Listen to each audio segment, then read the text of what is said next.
Advanced canola trait technology is here. And it's soon to be the talk of the town. Optimum Glide delivers excellent yield potential and agronomic trait performance. Improved crop safety. Enhanced weed control. And a wider window of application. You're going to want to see this. Learn more at OptimumGlide.ca. It's time for RealAg Radio on Rural Radio Channel 147 on Sirius XM.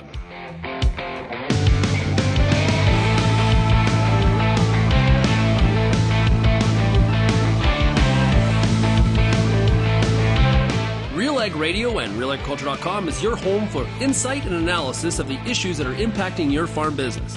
Let's get real and get connected with RealAg Radio.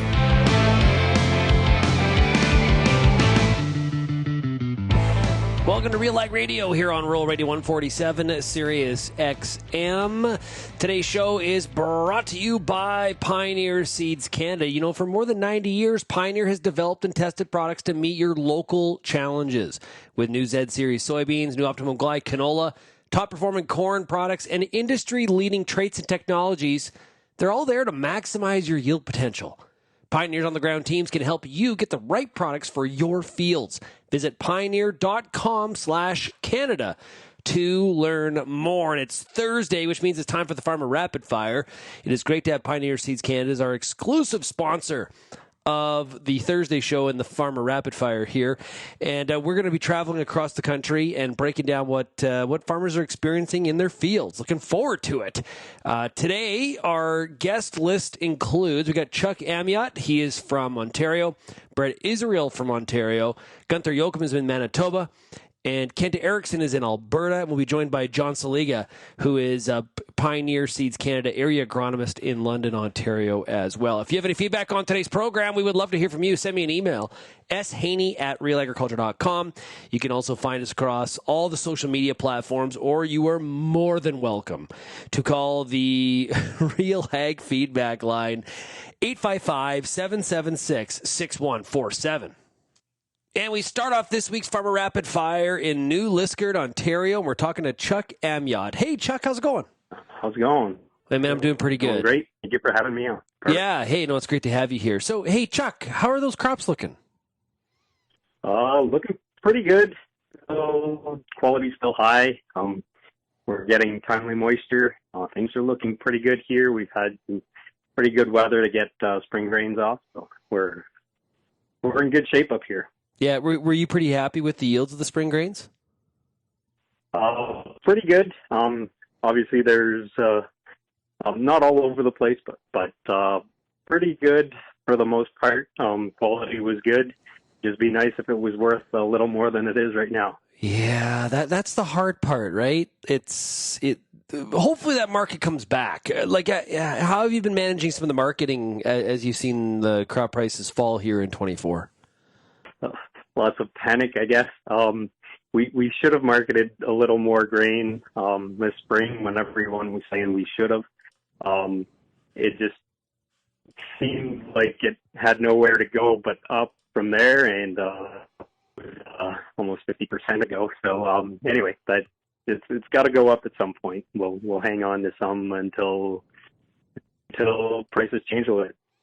Yeah. So is that kind of what you're going to do? Is just manage your cash flow and hold as long as you can? That's feasible from an economic standpoint? Right now, that's the plan, is to be a little more frugal and kind of hope that the market comes back. And if it doesn't, well, we'll have to deal with it at that point. But we're getting decent yield, so I think it'll work out in the end, but we definitely are having to make some decisions that are a little more budget friendly, we'll say. Yeah. Do you have quite a bit of storage on farm? Could you talk about that? Because in order to have that strategy, you got to have storage. So not a lot of home storage right now, so that will play a big factor. The price of keeping it around at the elevator will definitely determine, the the amount of time we can hang on to it and the feasible reality behind that as well. Yeah, you got to calculate some of that carrying cost for sure.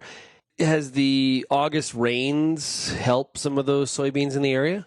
It's been pretty dry in August here, but the moisture was pretty timely, so I think we'll be good for soybeans. Could have used a little more rain in August, but we'd be complaining because our quality would be down on those spring grains. So I think it all worked out in the end, and I think we'll be in decent shape once that all wraps up. Have you had more luck with winter canola or spring canola? Oh, well, easy answer is definitely spring canola. Winter canola has been very difficult here. We haven't done it for very long, and the success rate has been poor, to say it diplomatically.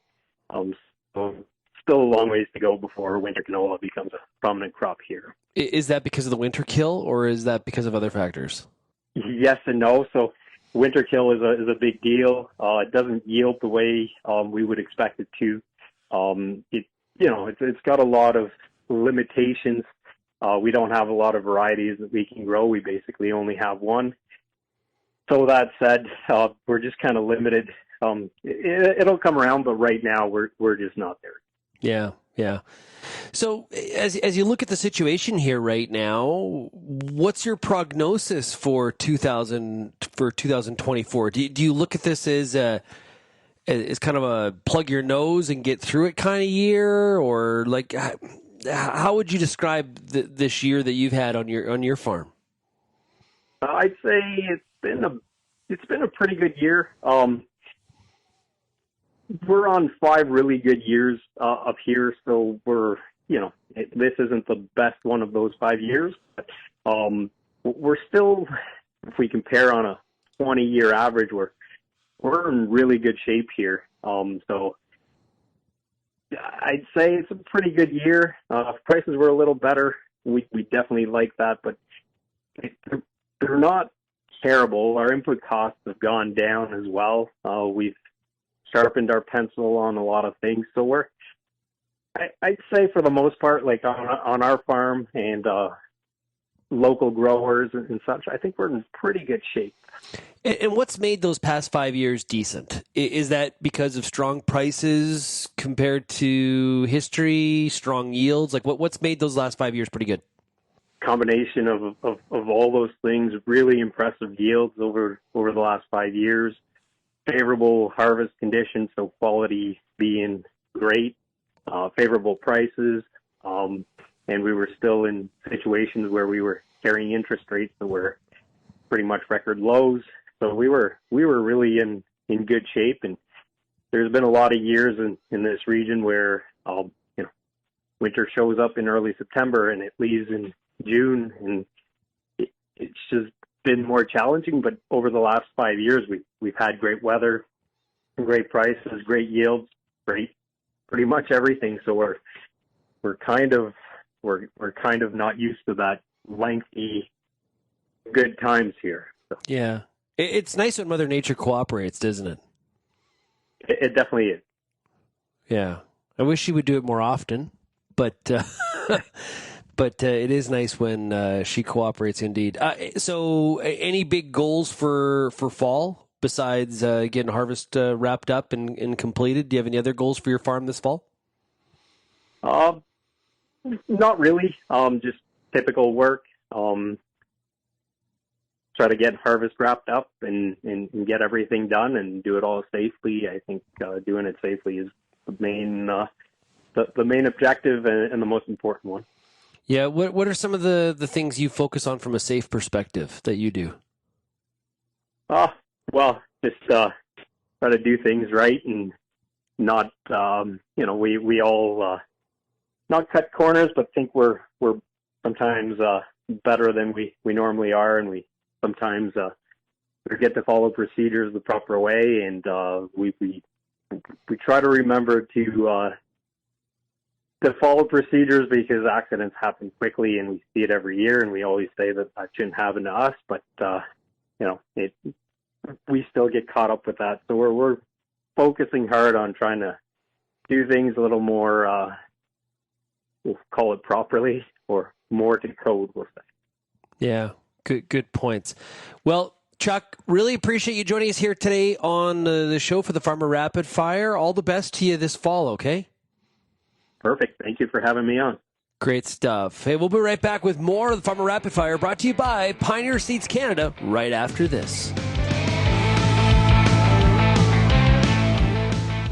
We're joined right now by Terry Drabuk. What is Genesis Fertilizer? It's an initiative to build a nitrogen plant with farmers. So our target is to get 75% of the plant owned by farmers and 25% from a strategic investor. Where we see fertilizer prices at right now and supply and all the challenges, I think there's a lot of farmers looking at this as a very interesting from an operational standpoint, but also as an investment. Terry, if somebody wants more information about the Genesis project, or I'm interested in investing some money here, this sounds like something that I should be putting some money to work that's off farm, diversifying my investment portfolio, and it has a benefit to my farming operation as well. How do you suggest they do that? Well, our website's pretty robust, and there's all the contact information is on there. You can contact any one of the board members. You can contact myself. There's a link to both our phone numbers and our email addresses for everybody who sits on the board and is in senior management. Hey, make sure everybody you check out the website, genesisfertilizer.com. The Pulse School on RealAgriculture.com has everything you need to get your crop off to a great start and a strong finish. Whether you're growing chickpeas, faba beans, lentils, or peas, you'll get all the latest and best agronomic information at PulseSchool.com. A library of top-notch agronomy videos from industry experts available on demand at your fingertips. Visit the Pulse School, brought to you by BASF on RealAgriculture.com.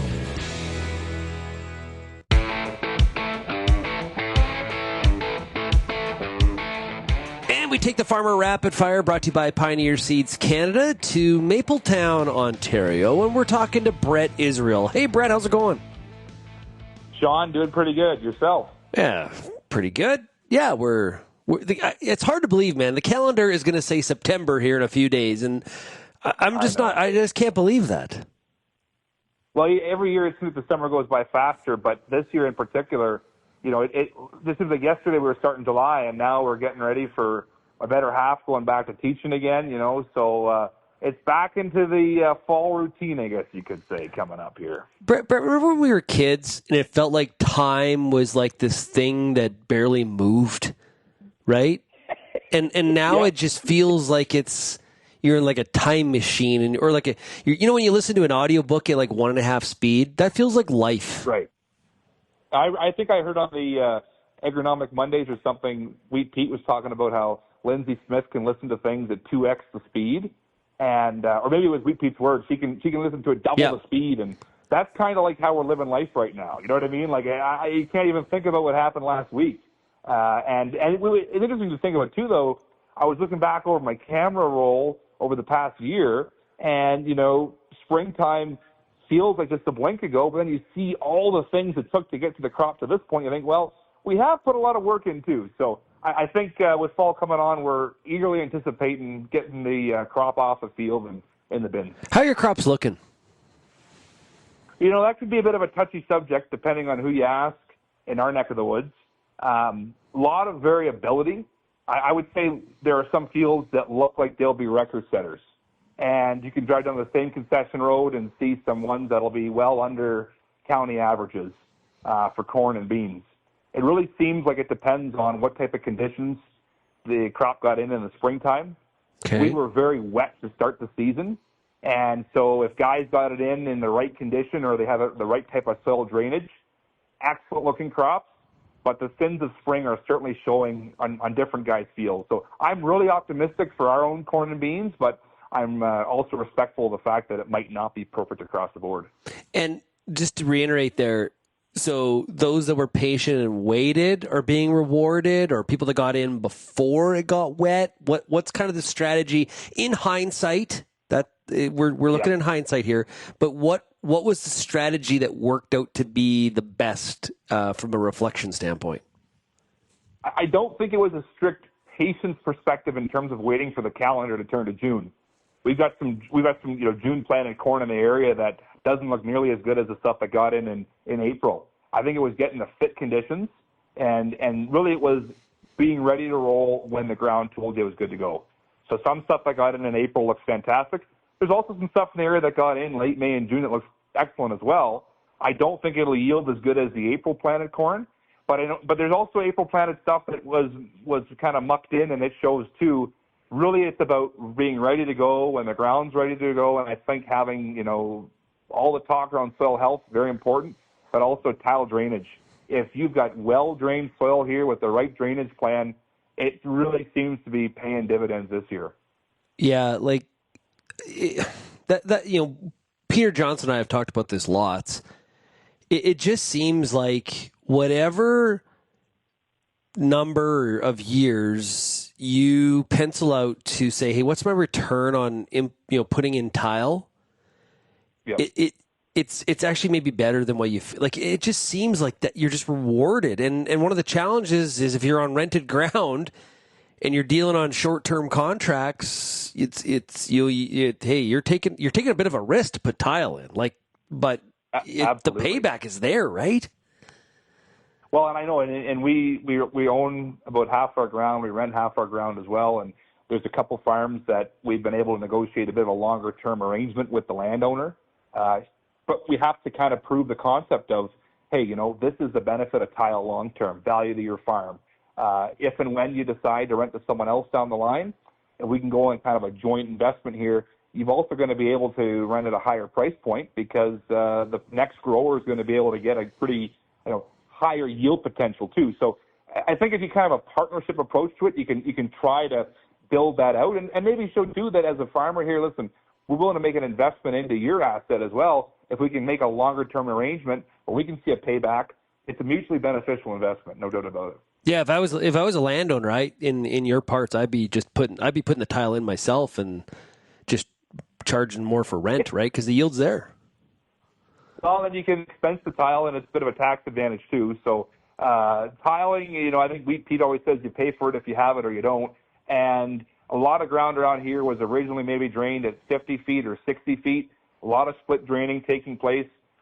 We've done a double split on our farm now. We're down to, I think, 17.5, which is our narrowest drain farm. I'm excited to see how that performs going ahead. What else is happening there on the farm?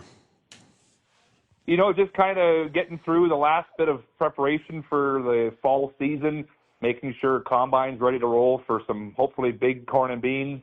And hopefully next week we're going to be able to get the seed drill going again, getting winter barley in. We usually like to target starting our winter barley seeding the first week of September. So after everyone gets over the Labor Day festivities, we've got the 2025 crop to get in the ground, which is kind of an exciting, you're turning the page back to school. Well, we're getting back to getting 2025 corn or 2025 barley in the ground and get the rest of the 24 crop off too. Yeah. 2020, man. Yeah. Talk about time flying. We're talking about 25 crop. Yeah. And no sooner is the check in the account for the 24 wheat, and then you got to get the 25 barley in the ground, right? So it doesn't stay long. You know what I mean? Oh, no doubt about that at all. How have you been making out this year with cover crops? Yeah, I would say this year we probably had about half of our wheat acres with red clover frost seeded in the springtime, and areas where we increased the red clover seed rate to kind of be in that 12 pound per acre range, we've had excellent stands. Any areas where we cut back the clover seed rate to be in that 8 to 10 pound range, really, thinner, more sporadic stands. So, bigger wheat crops, lots of biomass there. I think that played a bit of a role in it this year. So we had a fair number of acres too. We basically just drilled oats and peas after the wheat's off, and kind of in the economic times we're in right now, we've got to be mindful of cost. So if we can do something for $30 an acre and still get a nice cover crop, that's a kind of a win-win all around. So all in all, pretty happy with how it's looking. Yeah, I saw some data out of the U.S. where I think it was half of ag economists believe that the ag recession is already underway. When you think about the current environment, do you think about we're in an ag recession, or how would you describe the current times? I think there is a lot of unsettled, a lot of rough waters ahead. Certainly, there's a lot of folks who, on paper, have seen their assets appreciate tremendously in value. But for guys that are, buying land, buying equipment, there's a lot of liability there too. And I don't think it takes much for things to turn south for a bit. And, that kind of has to happen. I think as part of a healthy market cycle, we can't always have perfect times. We need to have some opportunities for younger guys to get into the marketplace. But in general, I think that we're going to be going forward for another probably 2-3 years of tighter margins. And that might do some good in the long run in terms of cooling off the rapid acceleration in these equipment prices, input prices, land prices. We don't want a lot of guys to be suffering too bad, but things cooling off for a bit probably isn't the end of the world, I don't think. Yeah, I don't know if it's a wake-up call, but it's a little bit of my dad has this saying, it's a bit of a shot across the bow, right? It's reason to pause. And pauses can be, as long as there isn't too much carnage out there, a pause can be a good thing as well. It definitely is shaking up a little bit to be a little bit more focused on things like the balance sheet, cash flow, things like that, which is, hey, that's good financial management. For sure. You don't, I think for a while there, like I know my grandfather always said, there was a period in the 70s where you could hardly do anything wrong. It felt like, prices kept going up, and the way inflation was there, it kind of rewarded people pretty easily. And then the 80s, of course, was pretty tumultuous. I don't think we're necessarily headed for that right away, but I would certainly say that we're going to go through a period where the farm business managers that are on top of their numbers, on top of their operation, are going to be poised for greater success than those that have kind of coasted by for too long. Do you feel, and I'm kind of diving in here, so you can tell me, hey, Shaun, butt out, but do you feel right now that you're kind of pulling back the reins and being a little bit more fiscally prudent when it comes to some purchases and operational stuff like that, or what's your mindset? Yeah, we've certainly seen drop in grain prices on both our organic side and our conventional side. So, we were selling organic wheat last year for about $4 a bushel more than we're selling it this year for. So being able to make sure that you're, not getting too far over your skis, I think is pretty important. We don't want to be overextended. But there are opportunities, too, to take advantage of some reductions in prices and things. I know some equipment prices have started to come down already. And certainly seeing that some of the dealerships are offering lower interest rates again to kind of keep equipment moving. So we don't want to go too far one way or the other. We want to keep a pretty balanced approach and look for deals when we can find them, but don't spend money for the sake of spending money. Stay on top of the balance sheet and at the same time keep a good tax strategy in place too, where we can take advantage of some of these lower prices to offset some of the gains in the past. Yeah, taxes. I hate taxes, but if you're, I do too. But if you're paying them, it means you're also, things are going well too. Like you know what I mean? Like, so there's a balance again. I just don't want to pay more than I really have to. I think that's like everybody. We don't want to pay more than we have to, and I think the big thing is taxes and insurance are the two areas I look at the business of. That's margin that's gone. It's never coming back. Yeah. So we want obviously to have the insurance on things. We need the insurance on things. We need to pay taxes, but we don't need to pay more than we have to, kind of thing, and making sure that we're being as prudent managers of that as possible, I think, is really important. And ensuring that we are not overspending where we don't need to, if that makes sense. Yeah, very much so. Well put. Hey, Brett, thanks so much for joining us here today on the Farmer Rapid Fire. All the best to you as you get some of that crop in the bin to market, no matter what it is worth. My pleasure, Shaun. You as well. We'll talk later. Thanks. Great stuff. Hey, we'll be back with more of the Farmer Rapid Fire, brought to you by Pioneer Seeds Canada, right after this very quick break.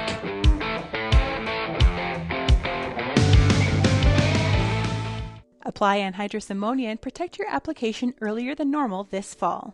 Defend against potential losses and protect your bottom line with Centuro Nitrogen Stabilizer.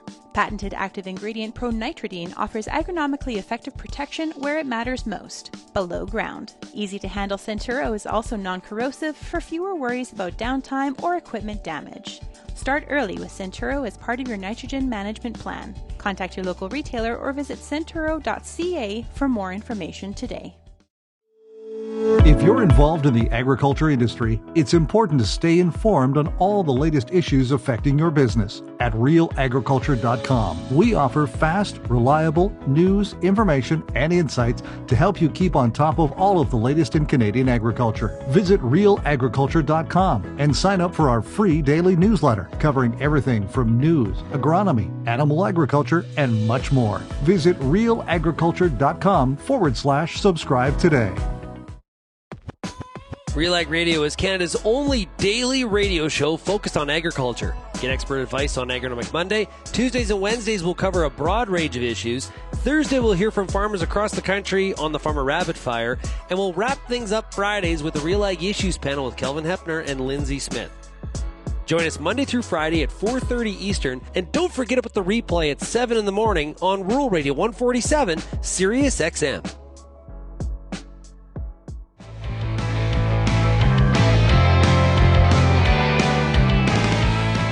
Up next on the Farmer Rapid Fire, brought to you by Pioneer Seeds Canada, we head west to friendly Manitoba, to St. Francis Xavier, as I call it. Maybe some of the French locals will say it a little bit differently, but we're talking to Gunter Jochum. Hey, Gunter, how are you?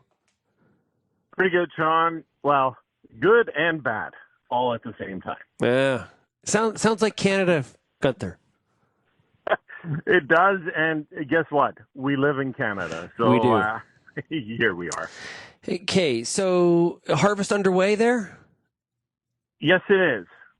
I'm going to put a plug in here real quick. Okay. I'm really pumped and excited because we almost have 100 people signed up already for the Wheat Growers get-together in Mexico this winter.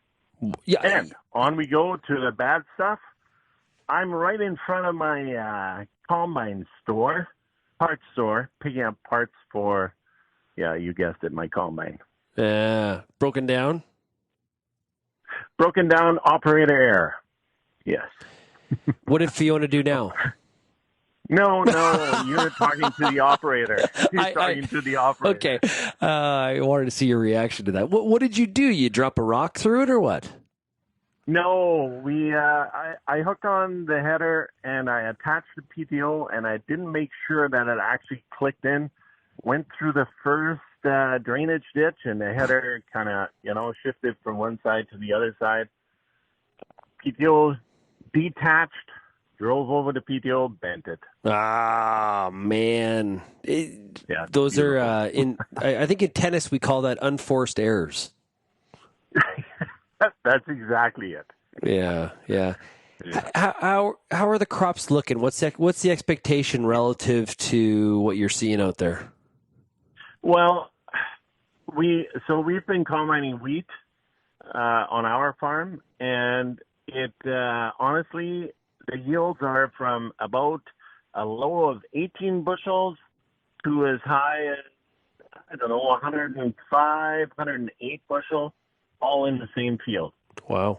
And so some fields average out in the low 60s and some are higher. So, if you had asked me in late June, early July, what do you think of this year's crop? I would have been a lot more pessimistic about my wheat crop than I am now. Okay. So, yeah. So it's not bumper. Like there are some farmers around here and some fields that are absolutely stunning and bumper yields, but there's also fields that are total crop insurance type yields. Kind of all over the place. It's all like, over the place. And it's the luck of Mother Nature, right? Like those where we see some of those better yields. Of course, that's where. It wasn't like it was cooler temperatures in those fields. It was the fact that probably it has to do with moisture.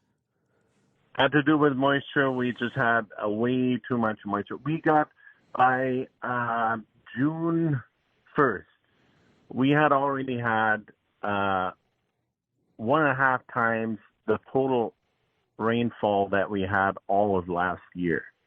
And it just kept on raining. And so it's amazing we managed to get the crop in the ground. So, yeah.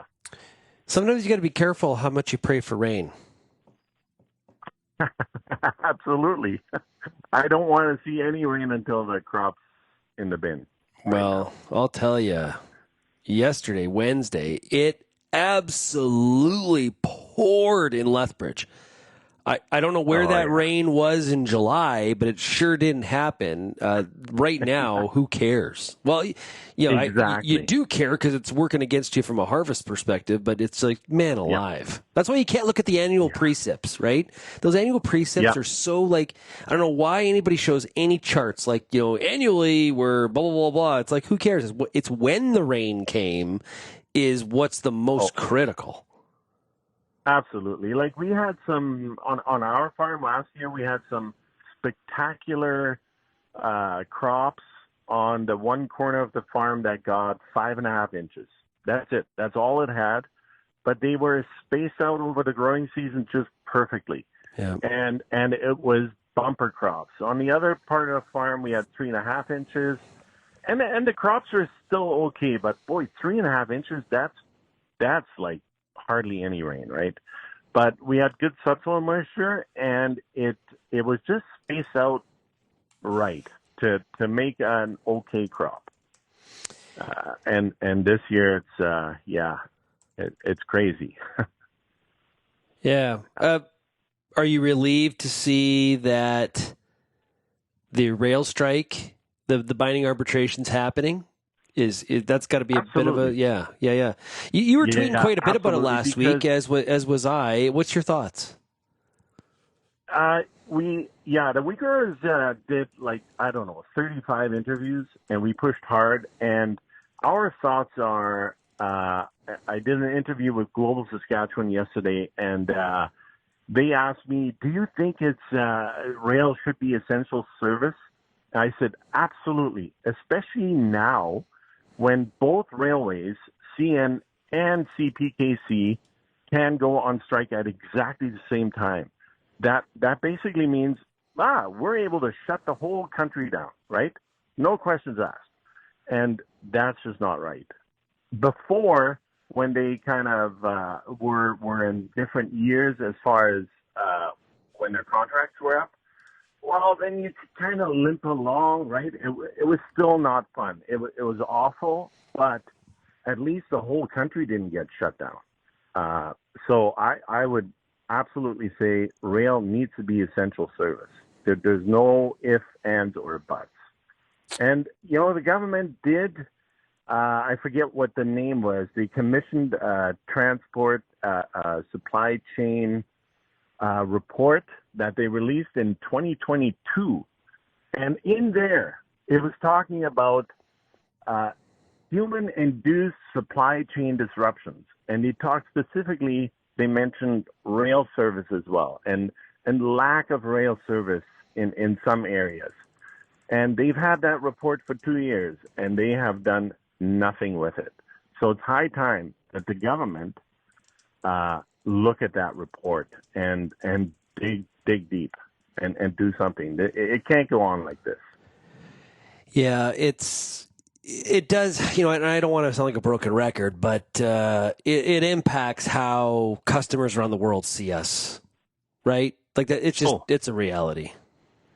It is crazy. Like as soon as they hear that there's going to be problems trying to get our grain to port, they have vessels in our port that don't get loaded. The grain companies have to pay tens of thousands of dollars in demurrage every day for all the vessels that sit there.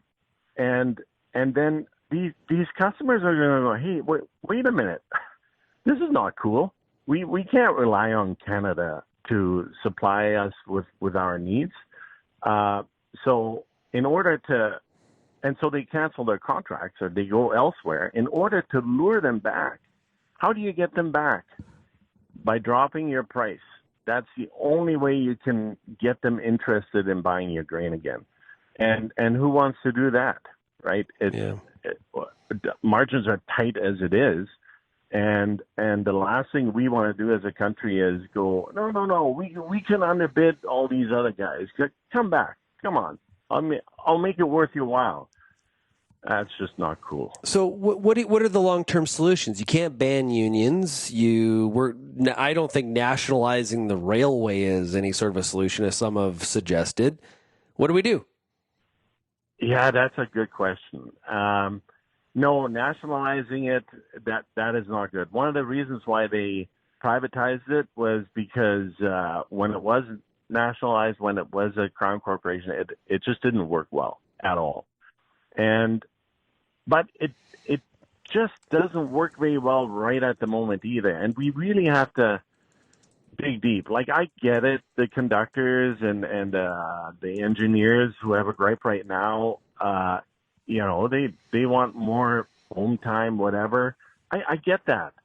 But they also sign up for this job, right? And so you get in the train, you go 8 to 10 hours one way. Well, you can't be home that night. It's like an airline pilot. They fly somewhere and then they have to stay there 2-3 days sometimes if they time out. But anyways, how do we fix it? We put proper regulations in, and this is where the government comes in, to make it work. Like, we depend in Canada on the railways. We have a good railway transportation system. I think it's second to none anywhere else in the world. In the U.S., they have the Mississippi. We don't have that. We have the railways. And they do a good job. They do a great job. But boy, oh boy, like, the companies and the workers need to step back a bit and do some navel gazing and say, okay, how are we going to make this work? Because right now, every other year, well, I think the last 10 labor disruptions were solved, 9 out of them were solved by binding arbitration. So I think the parties, both sides, have to kind of figure out, like, okay, I guess we're doing something not right. And I don't know how you make that better. Yeah. It's a tough one. And when you can be flippant about it, but I think if you actually get down to how we fix it and what needs to happen, that's where the conversations get a little tougher. And we heard from Karen Proud from Fertilizer Canada on Wednesday's show, and what we don't need is like a committee and a commission and that kind of stuff. We actually need to take some action and get to work on it. That's right. We need to break ourselves of that Canadian habit as well. Hey, Gunter, I know you're in the part line, and you got to fix that operator error, so I'll let you go, but I really appreciate you joining us here today on the Farmer Rapid Fire. Thanks, Shaun. Always a pleasure. Love it. Okay, we'll be right back on RealAg Radio, brought to you by Pioneer Seeds Canada right after this.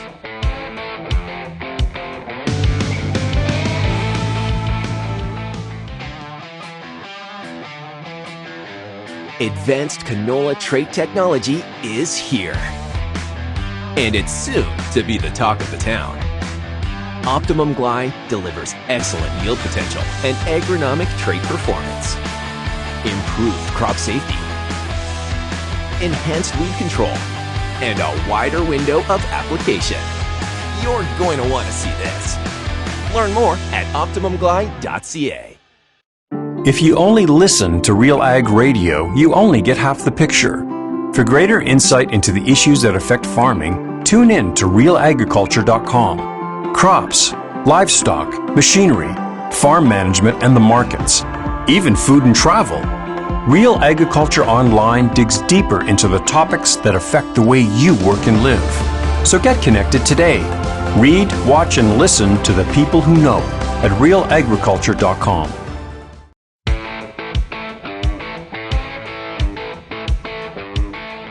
Next, we take the Farmer Rapid Fire to Irma, Alberta, and we're talking to Kent Erickson. Hey, Kent, how's it going?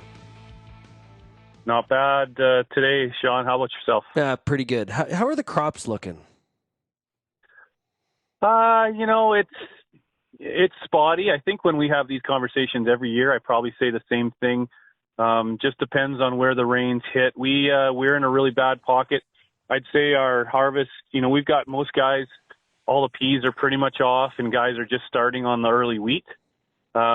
We did some peas that are 20 minutes away. We got a little bit of land 20 minutes away that got the rains, and it actually, it yielded fairly well.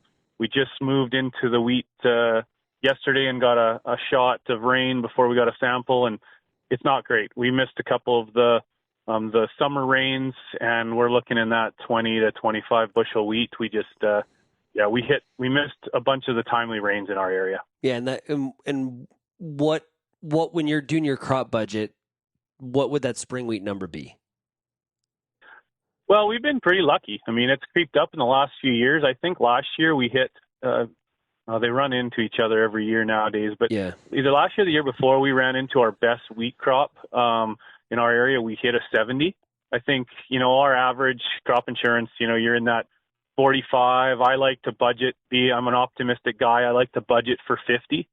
But usually we're in the 40s, somewhere in that, mid to late 40s on a decent year. But we're not there this year. We had our wheat in first and early, and we had lots of rain in May, and then things just shut off for May, June, July, pretty much till the beginning of August. And then we started getting rains again, which I think maybe it's going to fill in like our later canola looks okay in that, again, below average, but we just didn't, we really struggled in a pocket. I would say from Irma, our area kind of west, in that, Daysland. I don't know if it goes as far as Red Deer, but there is definitely a strip there that missed out on a lot of summer rains. Yeah, and what's kind of concerning to me, or because you think back to where we were in June, we were pretty high expectations across the prairies in terms of what was potentially out there, and you got to bring the crop home and get it in the bin. And we kind of found that out with, very hot July, lack of moisture, as you've described. What has me a little bit concerned is what if we're seeing this kind of yield outcome on the front end, what does the back end look like? And I don't want to get too, people were accusing me of being too positive on the crop earlier in the summer, and now I feel like I'm being too negative. But I am a little bit concerned about the back end of this harvest if the front end's struggling like this. Yeah, when you back end, you're talking on the financial aspect of what's going to, kind of the outcomes on your balance sheet. Well, no, I'm talking about the back end of the back end of the harvest from the standpoint of the later seeded stuff, because it would have got really blasted by some of that heat in July. Yeah, no, definitely. I mean, the back end was really hard. I went down the correction line to Camrose here this last week, and I remember going through there in spring, and we had a lot of rain in that Camrose area when we were seeding. And, the ramifications of that, you saw, very uneven seed stands, a lot of water logging, and then the rain stopped. And so, there's definitely lots of pockets, between there that really showed that. And so harvest is going quickly. I've got a bunch of guys, some of our top producers in our area that have double swathed their canola. And just, really, it's going to be quicker to harvest it. When you've got, say, lease payments on combines, now guys are looking at how can I get the crop off and not put as many hours on the machine. And like our canola, most of our canola would be in that, 2 to 3.5, maybe 4 foot tall. Very low. We got heat blasted in July. A lot of canola was blooming right in that July period, and we had that 30 plus for an extended period of time. And we had no subsoil moisture. Last year we got away a little bit because we had subsoil moisture from a snowpack. This year there was no subsoil, so we had shallow roots from the spring. Then all of a sudden they started running out of moisture and they went to go down, and there's no moisture below either. So it was kind of it was a double-edged sword and a perfect storm for our crops to run out of moisture in our area. Yeah. So how does all this impact your crop marketing? You're on top of this kind of stuff, so I'm very interested in terms of how does this all impact the strategy? Yeah, I hit some home runs every once in a while, and this wasn't those years. My peas I had early priced. My canola I probably ended up with 30 to 40% of my potential production priced, which is good. But now I'm at 80 to 90. Once I went through what my crop yield is for canola, I'm at 80 to 90% sold on canola. I priced a little bit of wheat, which was probably where I struck out. I maybe should have priced a little bit more, but again, I only have, say, half of my potential production when I went through my recalculations on my software to see where we're at. So marketing isn't really as an issue. I think now where the pencil's going to have to figure things out is cash flow. So, we utilize crop, the canola growers advance, we utilize a few of those things, and machinery pricing. And, when you start doing any leasing or any new buys or land purchases, and where interest rates haven't really come back down, when you're looking at that 6 or 7% interest and your crop production has went down by, say, 40% of your projection, there's definitely some gaps there that, guys are going to have to look at. I know a number of years farms look at, they refinance. A lot of times you have land that has the ability to be refinanced. This may be one of those years. I know my dad did it a couple times over his lifespan, and, maybe that's something we'll have to look at, but we're not quite there yet, but there's definitely going to be some pencil pushing here in a month or two. Yeah, be on top of it, right? I know you are. So I'm preaching to the converted here, so to speak. But, I was talking to a friend of mine, farms in Saskatchewan earlier this week, and he said, Shaun, I'll worry about some of that stuff when I talk to the accountant at the year end. It's like, no, I don't do that. How about to have that conversation with your accountant today? Like, right? Because you don't want to make some decisions today financially that you're like, oh, heck, I wish I would have done that in September. Yeah, definitely. I mean, let your accountant, your banker, just give them heads up of where you think your averages are and where you think your gross revenue is. I mean, they know your numbers better than you too, because they also know what the area is doing. But at the same time, your best guys that are keeping track. I mean, a guy like me, I can be caught with my pants down in a year where life gets busy. We were talking a little bit, offline about, stuff going on in our personal lives where you have, kids. My kids are now going to school and starting to do a few things that cost dollars. And sometimes you get busy doing things like that, and you just, it creeps up on you. And that's where you just got to be careful. You want to make sure your cash flow and your budgeting, is up to snuff. Because a lot of times, I think the crunch doesn't usually happen till spring of next year. Mm-hmm. You still have enough crop usually to get you into a start of the next year. It's all of a sudden, right now or in the spring where you're realizing that cash flow is really tight, and you have to be prepared for that, because in May you get busy doing the things you need to do where you got to be out in the field, and you should be preparing. So wintertime is a great time to really, as soon as the harvest is done, you really start to hammer down and look at next year and where your cash flow is at. Yeah, take on some of those Scrooge McDuck sort of tendencies from a spending perspective. Exactly. So, in the U.S. this week, I've seen a bunch of stuff about, whether, debate whether or not we're in an ag recession. Are we in an ag recession? Do you see it that way?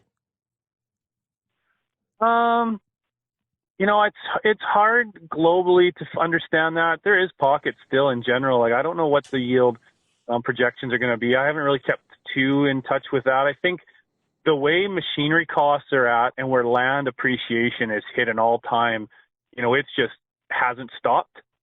You see that with high interest and now a below-average crop. Something's got to give. So is it the banking situation, with interest? Is it like something's got to give? And I don't have the answer. I just know that where the balance sheet is so lopsided when you have a yield, depreciation, I'll use the word of 40%, we got to see something depreciate down, or we're missing, there's a space there. And that is what creates a depression or a recession, is when those things don't line up, right? When you see a lack of income and you see an inflated price of whether it's machinery or land or, something like that. Inputs. Yeah. Inputs have a tendency, they can adjust quite, fluidly. I find it interesting with inputs, a little bit of insight there, but it's interesting, they can understand if there's pressures in ag, and I see those fluctuate quite a bit. I just don't see that in machinery. Right. That's interesting. Less elasticity of demand to get into the economics is maybe that's it. I don't know. It's yeah. At some point, though, if there's a lack of demand, the price has got to come down. No, we've seen the used market, but it's got to happen at noon too, doesn't it? Yeah, that's just the problem with machinery is it's so designed on raw materials, right? On steel and other things that are affected by every other industry. So there's a few less elastic, whereas in agriculture, it's pretty focused on. I don't know. It's interesting. It just seems like there's more elasticity on the chemical and fertilizer pricing. Maybe not so much fertilizer, but definitely chemical and seed compared to the cost of a combine. Kent, great perspectives as always. Good luck with some of the family stuff, and to the kids doing some sports and doing that kind of stuff is very important to have balance like that, and getting that crop in the bin. Really appreciate you joining us here today on the Farmer Rapid Fire. Yep. Thanks for the phone call, Shaun. Hey, we'll be right back on the Farmer Rapid Fire, brought to you by Pioneer Seeds Canada, right after this.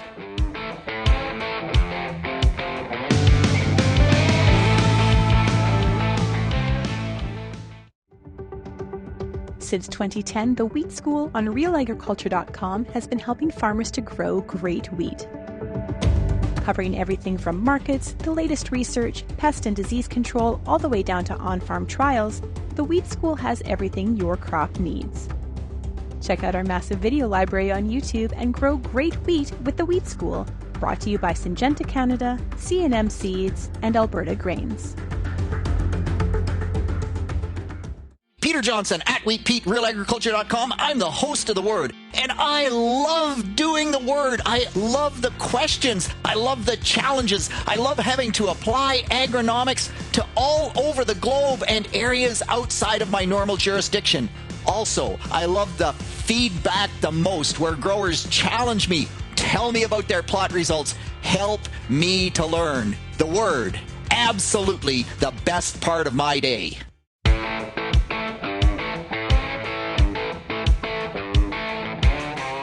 And welcome back to RealAg Radio here on Rural Radio 147 Sirius XM. The Farmer Rapid Fire is brought to you by Pioneer Seeds Canada.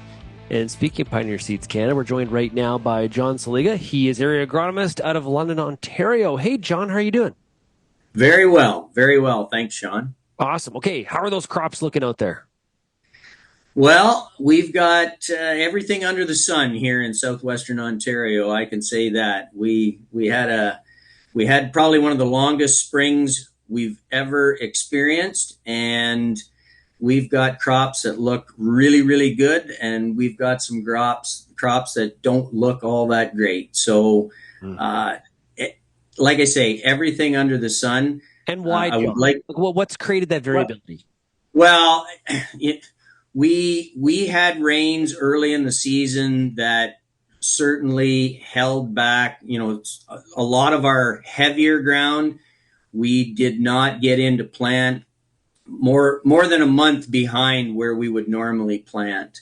And we've got unseeded acres in certain parts of the territory that I cover. And it's been a few years since we've had unseeded acres. Yeah. So we've heard a lot about how great that corn and bean crop is in the Midwest. That's not the case in Ontario this year. It seems a lot more variability to the acres this year. Yeah, exactly. A lot of variability. And that's not to say that we don't have some beautiful looking crop.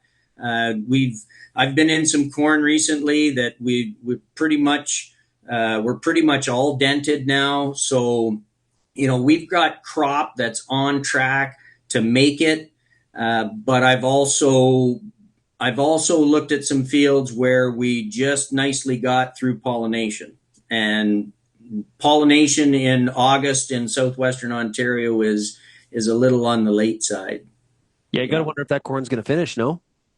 Well, exactly. And we right now, I would say we're going to need a fantastic September and a really good October if we want to finish some of that real late seeded corn crop. How much has tar spot shown its face this year? Yeah. Tar spot it's here. I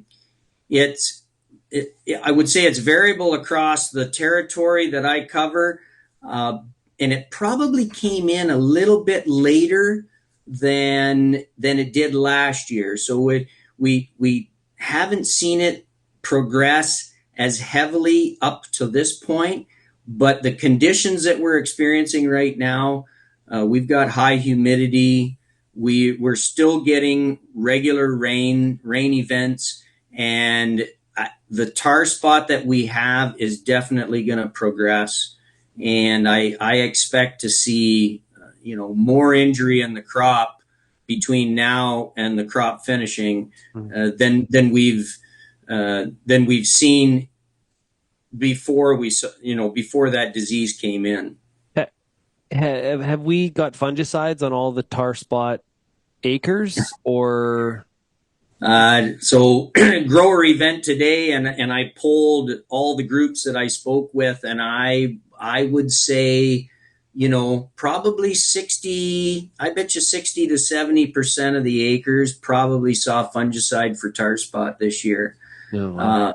Last year there were acres that didn't get sprayed, and the yield hit was significant.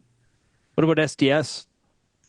SDS and soybeans just starting to come into play. We're starting to see it on some of the knolls.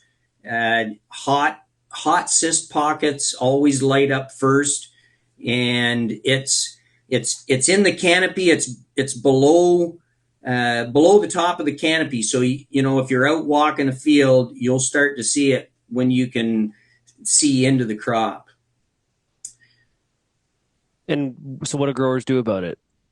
Anything? Well, SDS it's the long game in terms of once you see the symptoms on SDS, it's really too late to resolve. SDS is something you need to plan for in the spring. More prevalent on early planted beans that go into a wet, cold soil condition. That definitely promotes higher levels of infection. There is a relationship between soybean cyst nematode and SDS. It's not 100% understood, but we definitely see elevated symptomology in those hot pockets of cyst. And we certainly have areas in the province where soybean cyst nematode populations are quite high. Yeah. So you need to look at your SDS score on your variety when you're choosing your varieties. And we have seen really good results from using a Levo seed treatment to help manage that disease. So you're at a grower event today. What was the most common thing you heard from growers? The most common thing that they asked us to fix was the price of corn in Chicago. Whoa. Does Pioneer have that kind of power, John? Yeah, well, I did indicate that was somewhat out of our scope of control, unfortunately. I think if any of us could fix that, I'm sure we would. Oh, no kidding. If you can, I'm going to put in that same sort of wish indeed. Yeah. Hey, John, thanks so much for joining us here today on the Rapid Fire. I really appreciate it. Thanks, Shaun. We'll see you next time. Great stuff. Hey, if you have any feedback on today's program, you can send me an email, shaney@realagriculture.com. You can also call the RealAg feedback line, 855-776-6147. Remember, Pioneer Seeds Canada is the exclusive sponsor all year for the Farmer Rapid Fire. We greatly appreciate that. You can find out more by going to pioneer.com/Canada. Thanks, everybody, for getting real and getting connected with RealAg Radio. And we'll chat again tomorrow. Cheers, everybody.